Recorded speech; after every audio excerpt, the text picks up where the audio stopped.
Sri Lanka's economy is primarily run by women in three key industry sectors: tea, apparel and foreign employment. Apparel exports have seen the best numbers starting off in 2022, with export earnings from apparel and textile exports increasing by 22.1% year-on-year to $514.41 million in January this year. The industry employs nearly 1 million directly and indirectly, primarily women, in 350 plants around the country. Garments Without Guilt has been Sri Lanka's clarion call for over a decade, where Sri Lanka's apparel industry strove to stringently adhere to transparent and accountable economic, social and environmental norms. Today with me to discuss the realities of gender equality in the apparel sector is the Director of Corporate Affairs of MAS Holdings, Rajitha Jayasuriya. Welcome Rajitha to Celico Life Let's Talk. It's International Women's Month. The general assumption is that women in the apparel industry make up the bottom rung, but rarely do we see them in the upper rungs, which are primarily male-dominated. What progress has been made in ensuring gender equality in their career growth? I think what we need to recognize is that this is just not an issue faced by the apparel industry. Representation of women in management and senior leadership is a gap we see across industries and corporates. We need to be intentional. We believe that women's empowerment should be built into key performance indicators of corporates and work towards achieving gender parity at management levels. Women form the backbone of the apparel industry. We need to ensure 100% of the female workforce is empowered at the shop floor level with identified skill development and career advancement programs for women on the shop floor. What this means is that we need to focus on reproductive health, issues around preventing and addressing gender biases and gender-based violence, and skill development. Skill development includes working on technical and other skills needed to progress into management. It also includes supporting women with knowledge and skills they need to become entrepreneurs.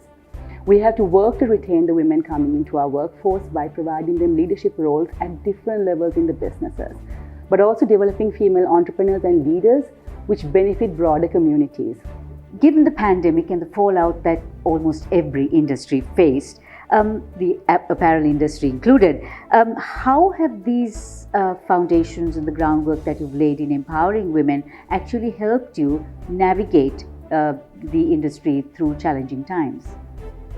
I think as an industry, most of the large players like MAS took immediate steps to look at mental health, started hotlines, made sure that people working for us understood that we were doing everything possible to keep them in employment. We got our counselors and HR teams upskilled with psychological first aid to identify if anyone is undergoing any stress or anxiety. This was an immediate need, with domestic violence incidents rising and the fear and anxiety of initial lockdowns. We understood that it is important to ensure women's voice and representation and leadership in dialogue and decision making. Given that women are at the forefront of COVID-19 response as caregivers, as community mobilizers, it is imperative that we engage this diverse perspective in policy making and decision making around the responses that we created for the industry. We have been looking into many different areas of support, from childcare to flexible work to supporting the female and the male workforce.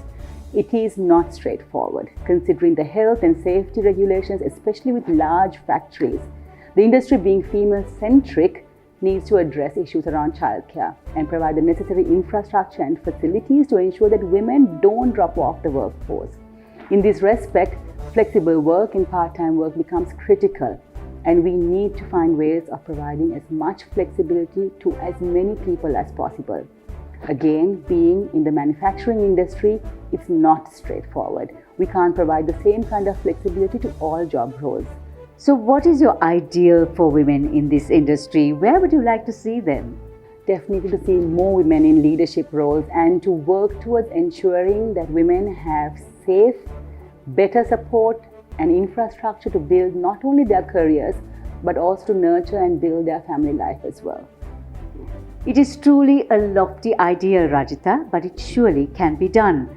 Better support structures to build careers and their ecosystems. Thank you very much for joining us on Celico Life Let's Talk. Prime Group Kaleidoscope is on 4 digital platforms, so you can catch us on YouTube, Facebook, Instagram and LinkedIn. Making all your new goals in life a reality is why our strength is your strength. With 12 billion rupees worth of customer benefits in 2020 and a life insurance fund worth over 100 billion rupees, our strength is your strength. You focus on your goals. We will take care of the risks. Zilinco Life.